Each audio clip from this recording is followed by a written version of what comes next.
पिछले वीडियो में हमने मिल्क फैट के बारे में स्टडी कर लिया था। इस वीडियो में हम जो न्यूट्रिशिव इंपॉर्टेंस है मिल्क फैट की उसके बारे में डिस्कस करेंगे और जो लैक्टोज है उसके बारे में देखेंगे। तो मिल्क फैट है उसकी इम्पोर्टेंस, उसका फर्स्ट पॉइंट है हमारा, most of Indians are vegetarian hence milk is the main source of fat in their diet. अगर बात करें इंडियंस लोगों की, जो मोस्टली है, हमें पता है कि जो वेजिटेरियन है, जो नॉन वेज नहीं खाते हैं मोस्टली इंडियंस, तो उनके सोर्स में जो फैट है वो कहाँ से आता है? वो मिल्क से आता है मेनली। ठीक है, तो मिल्क है वेजिटेरियन लोगों का फैट का सोर्स है।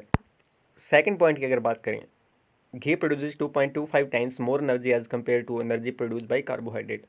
अगर बात करें फैट की, तो फैट है वो लगभग 2.25 से 2.50 टाइम्स है, वो ज़्यादा एनर्जी प्रोड्यूस करता है कार्बोहाइड्रेट से। दोनों का काम, फैट और कार्बोहाइड्रेट, यहाँ पे घी वर्ड यूज़ कर रखा है तो मैं उसको फैट बोल रहा हूँ, क्योंकि घी के अंदर क्या होता है? फैट होता है। तो जो फैट और कार्बोहाइड्रेट है उनका काम क्या है? एनर्जी प्रोवाइड करवाना। अब इनमें जो बेसिकली अंतर है वो क्या है? दोनों एनर्जी प्रोवाइड करवा रहे हैं तो कुछ ना कुछ डिफरेंस होगा, इसीलिए हम अलग अलग टर्म यूज़ करते हैं कार्बोहाइड्रेट और फैट की। तो वो अंतर है वो ये है कि कार्बोहाइड्रेट और फैट अगर दोनों की सेम अमाउंट हम ले लें तो जो फैट है वो लगभग 2.5 गुना एनर्जी है वो ज़्यादा प्रोड्यूस करता है कार्बोहाइड्रेट से। एग्जाम्पल के लिए, 1 ग्राम कार्बोहाइड्रेट का हमने ले लिया, 1 ग्राम फैट का हमने ले लिया। 1 ग्राम कार्बोहाइड्रेट है वो नियरली 4 कैलोरीज एनर्जी है वो प्रोड्यूस करेगा, लेकिन फैट क्या करेगा? फैट नियरली 9.2 कैलोरी एनर्जी है वो प्रोड्यूस करेगा, जो लगभग लगभग 2.5 गुना हो गया। थर्ड पॉइंट है, component of milk fat phospholipids is biologically important and its function are. Milk fat के अंदर आपको फॉस्फोलिपिड्स मिलेगा, उसकी जो बायोलॉजिकल इंपॉर्टेंस है वो अब हम स्टडी करेंगे। उसका फर्स्ट पॉइंट है, it helps in blood clotting. ये क्या करेगा? आपकी जो ब्लड क्लोटिंग है उसमें हेल्प करेगा। ब्लड क्लोटिंग का मतलब रक्त का थक्का जमना। जब हमें चोट है ना वो लग जाती है, अगर चोट है वो मामूली हो तो हम देखते हैं कि कुछ देर बाद जो खून है वो बहना बंद हो जाता है और रक्त का एक थक्का जम जाता है, तो उसमें हेल्प करेगा। Helps in metabolism of tissues. अब मेटाबॉलिज्म ये क्या होता है? ये है ना सेट ऑफ केमिकल रिएक्शंस है जो हमारी बॉडीज़ के अंदर होती हैं। ठीक है, उसको हम मेटाबॉलिज्म बोलेंगे, जो कि हमारी लाइफ को चलाने के लिए इम्पोर्टेंट है। तो जो टिश्यूज़ के अंदर जो मेटाबॉलिज्म होता है हमारा, जो केमिकल रिएक्शंस होती हैं हमारी लाइफ को चलाने के लिए, उसमें भी हेल्प करेगा।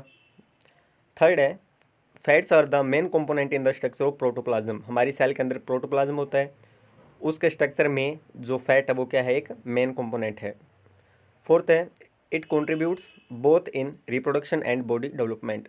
ये क्या करेगा? जो हमारा रिप्रोडक्शन है उसके अंदर और जो हमारी बॉडी की डेवलपमेंट है, हमारी जो बॉडी का विकास है उसके अंदर क्या करेगा? हेल्प करेगा।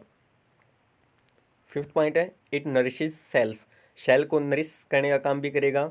सिक्स्थ है, it helps to keep safe milk fat lecithin. ये जो हमारी मिल्क फैट लैक्थियम होती है उसको सेफ रखने का काम भी करेगा, उसमें हेल्प करेगा। अब फैट का फोर्थ पॉइंट है हमारा, body gets vitamin and cholesterol from milk fat.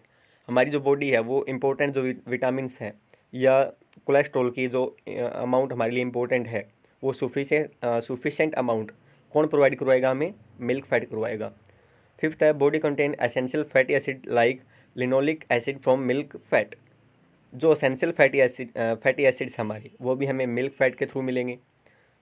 Sixth है, it have fatty acids with low liquefaction point due to which it is easily digested by digestive system. अब हम बात करें फैटी एसिड्स का, तो उसका जो हमारा लिक्विफैक्शन जो पॉइंट है वो क्या है? लो है। हम इसको मेल्टिंग पॉइंट भी बोल सकते हैं, सेम ही है। मेल्टिंग पॉइंट है वो फैटी एसिड्स का लो है, जिसके कारण ये जो हमारा डाइजेस्टिव जो सिस्टम है इनको आसानी से क्या कर लेगा? डाइजेस्ट कर लेगा। ये थी न्यूट्रिसिव इम्पोर्टेंस थी मिल्क फैट की या उसके कंपोनेंट्स की। उसके बाद हम देखेंगे लैक्टोज। लैक्टोज क्या है?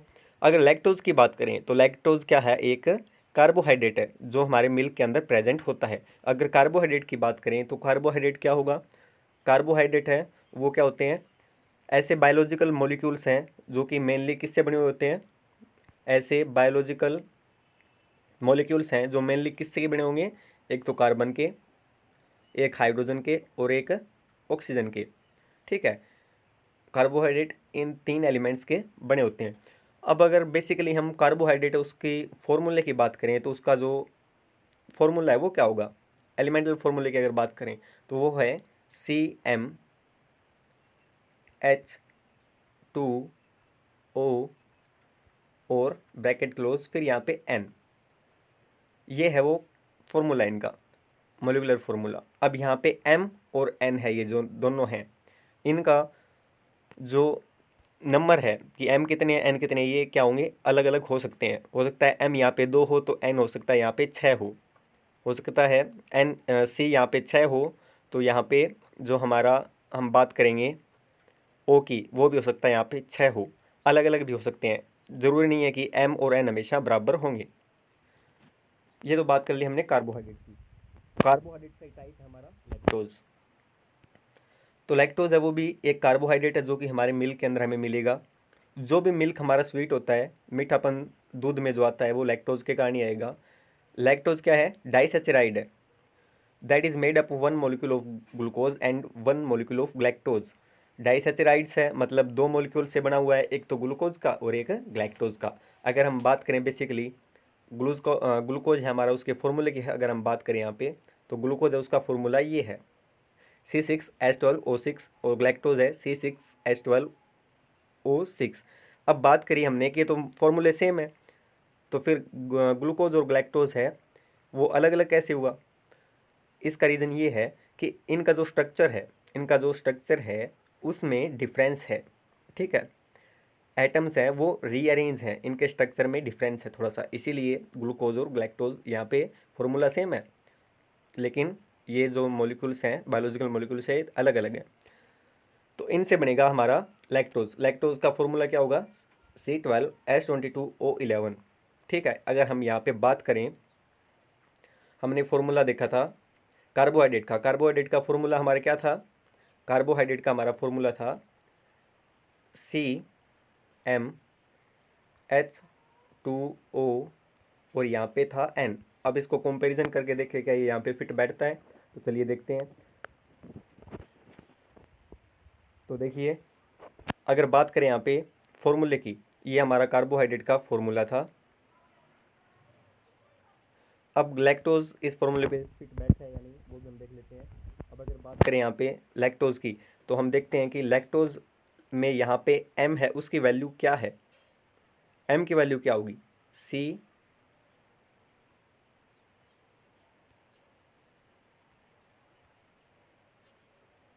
M की वैल्यू यहाँ पे क्या होने वाली है। अगर बात करें CH2O, अब देखें